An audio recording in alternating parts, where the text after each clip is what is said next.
तो दोस्तों, आज के इस वीडियो के माध्यम से हम बैच काउंटर मीटर के बारे में सीखने वाले हैं। सबसे पहले आप ये समझ लीजिए कि बैच काउंटर मीटर का उपयोग कहाँ पे किया जाता है। उसके बाद इसका वर्किंग, वायरिंग और प्रोग्रामिंग में आपको सिखा दूंगा। देखिए, बैच काउंटर का उपयोग हम किसी भी ऑब्जेक्ट को काउंट करने के लिए इस्तेमाल करते हैं। जैसे कि आप देख सकते हो, यहाँ पे हमारे पास में पेपर है। अब ये जो हमारे पास में पेपर है, इन सभी पेपर का हमें सेट बनाना है, यानी कि हमें 12-12 करके सेट बनाना है अलग अलग। तो इसके लिए हम एक सेंसर का उपयोग कर लेते हैं। ये जो हमारा सेंसर होता है वो क्या करेगा, पेपर को डिटेक्ट करेगा, यानी कि सेंस करेगा। और सेंस करने के बाद एक आउटपुट कमांड जनरेट करता है। और जो भी आउटपुट कमांड होगा उसको ले जाके हमारा जो बैच काउंटर मीटर है इसको दे दिया जाता है। ये जो हमारा बैच काउंटर मीटर होगा वो क्या करेगा, उसको काउंट करेगा। अब यदि आप यहाँ पे चाहते हो कि 12 का सेट बनने के बाद में आपका जो मशीन है वो रुक जाए, तो ये जो हमारे पास में प्रोग्रामेबल बैच काउंटर है इसमें हम यहाँ पे एक वैल्यू सेट कर देंगे। जैसे कि हमें यहाँ पे 12 काउंट करना है, यानी कि 12 पेपर आने के बाद में हमारा ये मोटर को रोकना है। तो हम क्या करते हैं, ये जो हमारा मीटर है इस मीटर को हम यहाँ पे सेट कर देंगे। यानी कि अभी यहाँ पे 9 सेट है, इसको मैं इंक्रीज करके 12 सेट कर दूंगा। यहाँ पे यदि मैं 12 सेट कर देता हूँ तो जो हमारा मोटर होगा, यानी कि जो हमारा मशीन होगा, 12 का एक सेट बनने के बाद हमारा मोटर कुछ समय के लिए रुक जाएगा। तो यहाँ पे आपको केवल ये समझना है कि ये जो हमारा बैच काउंटर होता है इसका उपयोग हम किसी भी ऑब्जेक्ट को काउंट करने के लिए और उसका एक सेट बनाने के लिए इस्तेमाल करते हैं। अब यहाँ पे जो हमारे पास में बैच काउंटर मीटर है इसका फंक्शन समझने से पहले आप इसका बेसिक चीजें थोड़ा सा समझ लीजिए। देखिए, यहाँ पे जो हमारे पास में मीटर है इस मीटर को बनाया गया है न्यूट्रॉनिक्स कंपनी के द्वारा। अब ये जो हमारा मीटर है इसका मॉडल नंबर है PMC 3021। अब जैसा कि आप यहाँ पे देख सकते हो, इस मीटर में 2 डिस्प्ले दिया गया है। ये जो ऊपर में है यानी कि रेड कलर का डिस्प्ले है इसको बोलते हैं प्रीसेट वैल्यू। PV का मतलब होता है प्रीसेट वैल्यू, यानी कि जितना भी आपका काउंटिंग होगा वो यहाँ पे डिस्प्ले होगा। ठीक है, उसके बाद यहाँ पे जो ग्रीन कलर का डिस्प्ले है इसको हम कहते हैं सेट वैल्यू। SV का मतलब होता है सेट वैल्यू। अब यहाँ पे जो भी हम सेटिंग करेंगे, जैसे कि आप देख सकते हो अभी के कंडीशन में यहाँ पे सेट है 1.2। यहाँ पे यदि 1.2 काउंट होता है तो हमारा जो रिले ये आउटपुट कमांड जनरेट करेगा। अब जैसे कि मैं आपको बोला हूँ कि यहाँ पे हमें प्रोग्रामिंग करना पड़ेगा, तो प्रोग्रामिंग करने के लिए आपको यहाँ पे 3 बटन मिल जाएगा। पहला बटन है अप के लिए, सेकंड डाउन के लिए, यानी कि यहाँ पे जो वैल्यू होगा उसको चेंज करने के लिए आपको अप एंड डाउन बटन का इस्तेमाल करना पड़ता है। उसके बाद यहाँ पे आपको एक मोड बटन मिल जाएगा। मोड बटन के द्वारा आप प्रोग्रामिंग में जा सकते हो और जो भी आप प्रोग्रामिंग करोगे उसको सेव करने के लिए इसी बटन का इस्तेमाल करना पड़ेगा। ठीक है, और उसके बाद में यहाँ पे आपको 3 चीज़ें लिखा हुआ मिल जाएगा, रिले 1, रिले 2 और रेड। यहाँ पे ज़्यादा चीज़ समझने की जरूरत नहीं है, आप केवल ये समझ लीजिए कि यहाँ पे जो रिले है यदि वो ऑपरेट होता है तो एक इंडिकेशन लैंप यहाँ पे ग्लो हो जाएगा। ठीक है, अब इस रिले को जब आप पीछे साइड देखोगे, यानी कि इस रिले के बैक साइड में यदि आप देखते हो तो आपको टोटल यहाँ पे 12 टर्मिनल मिल जाएगा। इन 12 टर्मिनल पे हम हमारे कनेक्शन को करते हैं। जैसे कि आप यहाँ पे देख सकते हो कि ये जो हमारा काउंटर मीटर है इस मीटर में यहाँ पे फेज सप्लाई और यहाँ पे न्यूट्रल सप्लाई कनेक्ट किया गया है। यानी कि ये जो हमारा मीटर है इसका जो डिस्प्ले है इसको चालू करना हो तो हमें क्या करना होगा, इस मीटर के L वाले टर्मिनल पे फेज सप्लाई कनेक्ट करना है और जहाँ पे N लिखा हुआ है वहाँ पे हमें न्यूट्रल पावर सप्लाई कनेक्ट करना होगा। ठीक है, अब यहाँ पे जो ये तीनों टर्मिनल है इन तीनों टर्मिनल पे आप सेंसर को कनेक्ट कर सकते हो। आप चाहे तो यहाँ पे पुश बटन को कनेक्ट कर सकते हो या फिर लिमिट स्विच को भी कनेक्ट कर सकते हो। यानी कि इन तीनों टर्मिनल पे आपको ऐसे डिवाइस को कनेक्ट करना होगा जिसके द्वारा आप इस मीटर को काउंटिंग का फीडबैक देना चाहते हो। आप चाहे तो लिमिट स्विच के द्वारा इसको काउंटिंग करवा सकते हो या फिर आप इस पुश बटन का इस्तेमाल करके मैनुअली इसको प्रेस करके इसको काउंटिंग करवा सकते हो या फिर आप सेंसर इस्तेमाल करके इसको काउंटिंग करवा सकते हो। तो यहाँ पे हम सेंसर का इस्तेमाल करेंगे इसको काउंट कराने के लिए। यहाँ पे जो हमारे पास सेंसर है ये है प्रॉक्सिमिटी सेंसर, यानी कि इस सेंसर के द्वारा हम केवल मेटल ऑब्जेक्ट को सेंस करवा सकते हैं। ठीक है, अब ये जो हमारा सेंसर है इस सेंसर को जब आप देखोगे तो यहाँ पे आपको टोटल 3 वायर मिल जाएगा। एक आपका ब्राउन होगा, सेकेंड ब्लू होगा और थर्ड वायर आपका ब्लैक होगा। अब ये जो हमारा ब्राउन वायर है इसमें हमें पॉजिटिव पावर सप्लाई देना पड़ता है, ब्लू वायर में हमें नेगेटिव पावर सप्लाई कनेक्ट करना पड़ता है और ये जो हमारा ब्लैक वायर है इससे हमें आउटपुट कमांड मिलता है। अब इन तीनों वायर को हम इस रिले के साथ में कनेक्ट कर देते हैं। तो यहाँ पे जो SUP लिखा हुआ है इस टर्मिनल पे आपको ब्राउन वायर को कनेक्ट करना होता है। तो यहाँ पे मैं ब्राउन वायर को लाके SUP वाले टर्मिनल पे कनेक्ट कर दूंगा। अब इसके बाद में यहाँ पे जो ब्लू वायर है इस ब्लू वायर को आपको इस ग्राउंड वाले टर्मिनल पे कनेक्ट करना होता है। तो इसको मैं यहाँ पे कनेक्ट कर दूंगा। ग्राउंड का मतलब नेगेटिव होता है, ठीक है। अब ये जो ब्लैक वायर है इसको ले जाके सिग्नल यानी कि SIG वाले टर्मिनल पे कनेक्ट कर देना है। तो यहाँ पे मैं इसको भी कनेक्ट कर देता हूँ। तो यहाँ पे जो हमारा सेंसर था इसका भी कनेक्शन कंप्लीट हो गया। चलिए एक बार हम इसको ऑपरेट करके चेक कर लेते हैं। तो यहाँ पे जो हमारा मीटर है इस मीटर का मैं पावर सप्लाई को ऑन कर देता हूँ। अभी के कंडीशन में इस मीटर में देखोगे यहाँ पे सेट वैल्यू 12 रखा गया है। अब यहाँ पे जो हमारा काउंटिंग है अभी के कंडीशन में 0 है। अब मैं क्या करता हूँ कि ये जो हमारा टेस्टर है इसको मैं इस सेंसर के सामने लेके जाऊंगा। जैसे मैं इस टेस्टर को सेंसर के सामने लेके जाऊंगा यहाँ पे हमारा काउंटिंग बढ़ता चला जाएगा, ठीक है। यहाँ पे मैं काउंटिंग को इंक्रीज कराता हूँ। अब यहाँ पर हमने सेट वैल्यू को 12 रखे हैं। देखते हैं कि यहाँ पे 12 पहुँचने के बाद क्या होता है। यहाँ पे हो गया हमारा 7, 8, 9, 10, 11, 12। जैसे ही यहाँ पे 12 हुआ यानी कि जितना हमने प्रोग्राम सेट करके रखे हैं उतना प्रोग्राम कंप्लीट होने के बाद यहाँ पे जो हमारा रिले है वो ऑन हो जाएगा। यहाँ पे रिले ऑन का मतलब क्या है समझ लीजिए। देखिए इस मीटर के पीछे में जब आप देखोगे तो आपको मिलेगा NO कॉमन और NC टर्मिनल। इन टर्मिनल का जो कॉन्टेक्ट होता है वो चेंज हो जाएगा। जैसे कि आपने देखे होंगे जो हमारा ग्लास रिले होता है या फिर कॉन्टेक्टर होता है उसको जब हम चालू करते हैं तो उसका जो कॉन्टेक्ट है वो चेंज हो जाता है। उसी प्रकार से यहाँ पे जो हमारा रिले है इसके भी कॉन्टेक्ट चेंज हो जाते हैं।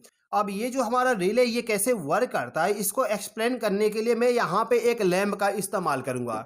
आप यहाँ पे ये समझ लीजिए कि ये जो हमारा लैंप है एक मोटर है जिसको हमें चालू और बंद करना है। अब यहाँ पे जो हमारा मोटर है या फिर जो हमारा LED लैंप है इस लैंप को यदि हमें ऑन करना हो तो हमें इसको फेज सप्लाई और न्यूट्रल पावर सप्लाई कनेक्ट करना पड़ता है।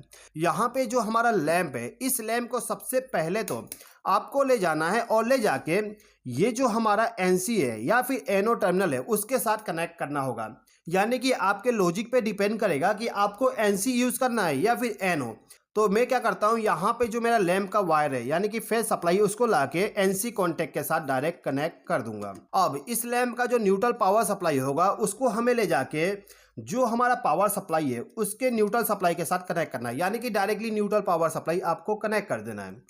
अब ये जो हमारा मीटर है इसमें जो कॉमन टर्मिनल होता है उसमें आपको फेज सप्लाई देना होगा। तो यहाँ पे हमारे पास में एक वायर है। इस वायर को मैं क्या करता हूँ इस कॉमन टर्मिनल के साथ कनेक्ट कर दूंगा। अब इस वायर का जो दूसरा सिरा है इसको ले जाके मेरा जो पावर सप्लाई है उसके फेज सप्लाई के साथ कनेक्ट कर दूंगा।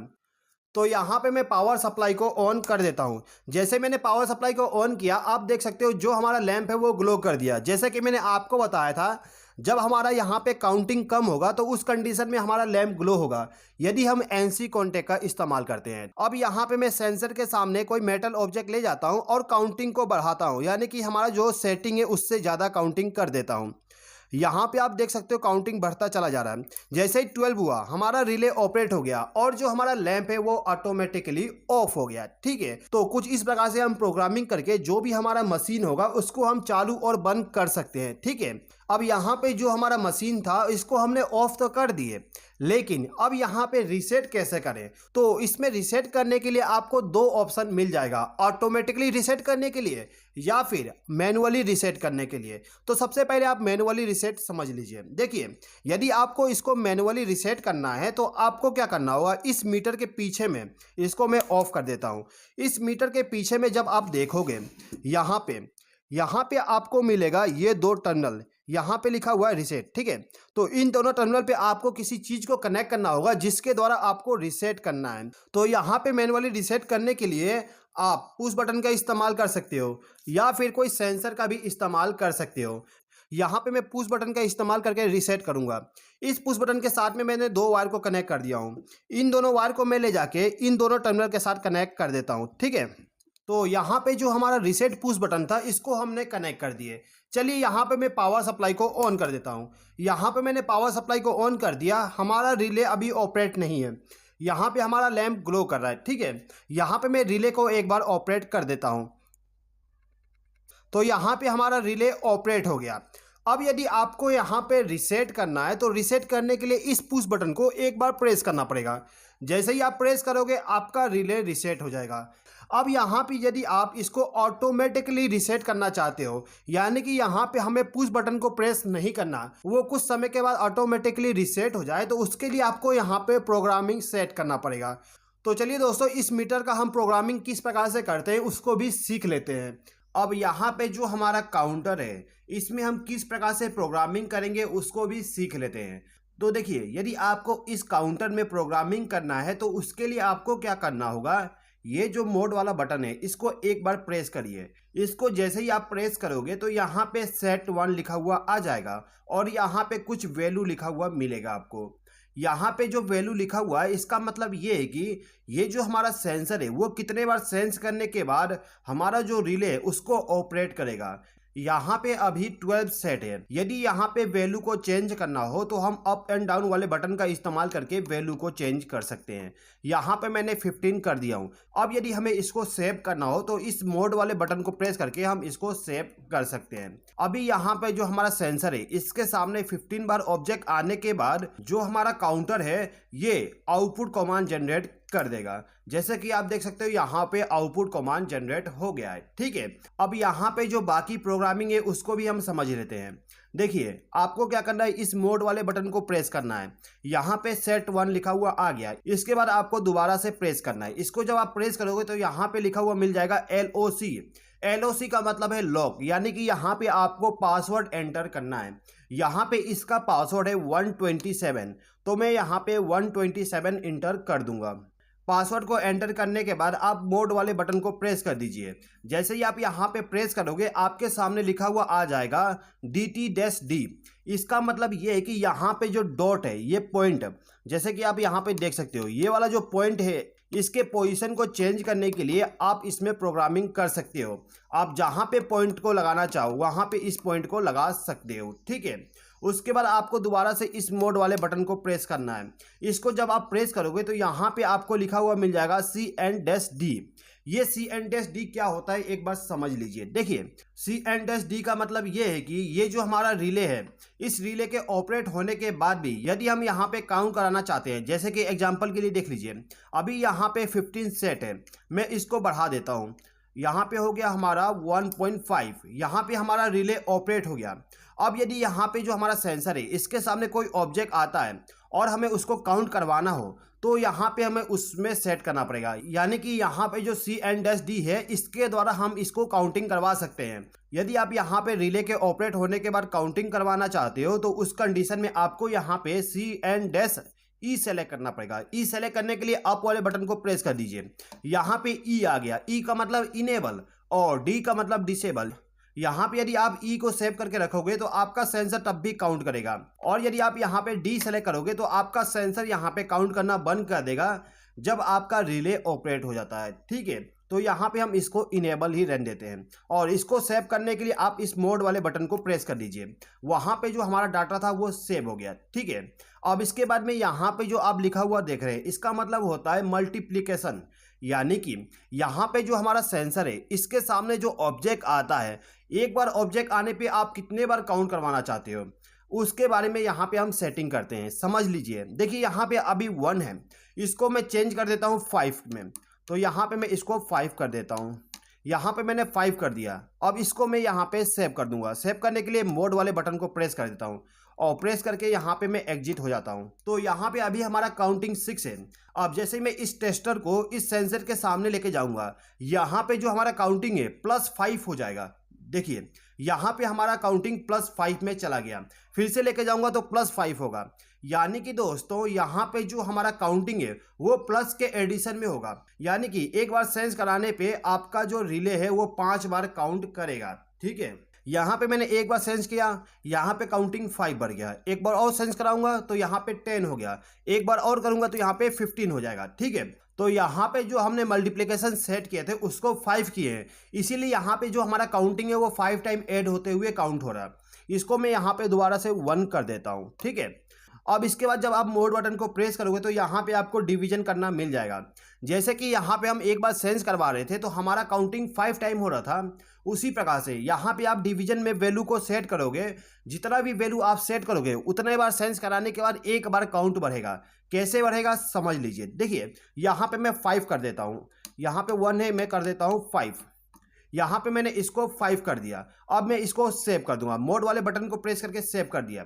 अब यहाँ पे जो हमारा काउंटिंग है उसको 2 करने के लिए आपको यहाँ पे 5 बार सेंस कराना पड़ेगा। 1 हो गया, 2, 3, 4, 5। जैसे ही 5 बार सेंस करेगा एक काउंट बढ़ेगा। यानी कि डिवाइड में क्या होगा, जितना भी आप वैल्यू सेट करोगे उतने बार सेंसर के सामने ऑब्जेक्ट आने के बाद हमारा एक काउंटिंग बढ़ेगा। ठीक है, डिवाइड में हमने 5 सेट किए थे, इसीलिए हमें यहाँ पे 5 टाइम सेंस करवाना पड़ा था एक काउंट को बढ़ाने के लिए। यहाँ पे मैं इसको दोबारा से 1 कर देता हूँ। ठीक है, अब इसको सेव करने के लिए मोड वाले बटन को प्रेस कर दीजिए, आपका डाटा सेव हो गया। अब यहाँ पे आपको लिखा हुआ मिल रहा है RE का मतलब है रीसेट। जैसे कि मैंने आपको बताया, ये जो हमारा काउंटर है जब इसका काउंटिंग कंप्लीट हो जाता है तो इसका जो रिले उसको ऑपरेट कर देता है, और उसको रीसेट करने के लिए हमने पुश बटन का इस्तेमाल कर रहे थे।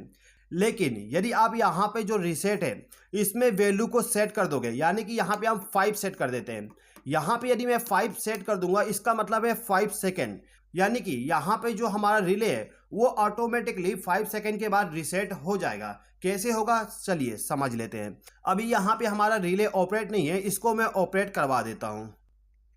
तो यहाँ पे हमारा रिले ऑपरेट हो गया। आप देखोगे 5 सेकेंड के बाद ऑटोमेटिकली रीसेट हो जाएगा। एक बार और देख लीजिए, अब देखिए रिले ऑपरेट हो गया और 5 सेकंड के बाद ऑटोमेटिकली रीसेट हो जाएगा। यहाँ पे मैं पुश बटन को प्रेस नहीं कर रहा हूँ, हमारा जो रिले है वो ऑटोमेटिकली इसको रीसेट कर दे रहा है। दोस्तों यदि आप इस प्रोडक्ट को बाई करना चाहते हो तो मैं डिस्क्रिप्शन में लिंक दे दिया हूँ, उस लिंक के जरिए इस प्रोडक्ट को आप बाई कर सकते हो। दोस्तों जिस प्रकार से हम काउंटर का उपयोग करके किसी भी मशीन को चालू और बंद करते हैं हमारे काउंटिंग के अनुसार, उसी प्रकार से जो हमारा टेम्परेचर कंट्रोलर होता है उसके द्वारा हम किसी भी टेम्परेचर को कंट्रोल करते हैं। कैसे कंट्रोल करते हैं यदि आप सीखना चाहते हो तो राइट वाले वीडियो पे क्लिक करके उस वीडियो को देख लीजिएगा। इस वीडियो को देखने के लिए धन्यवाद।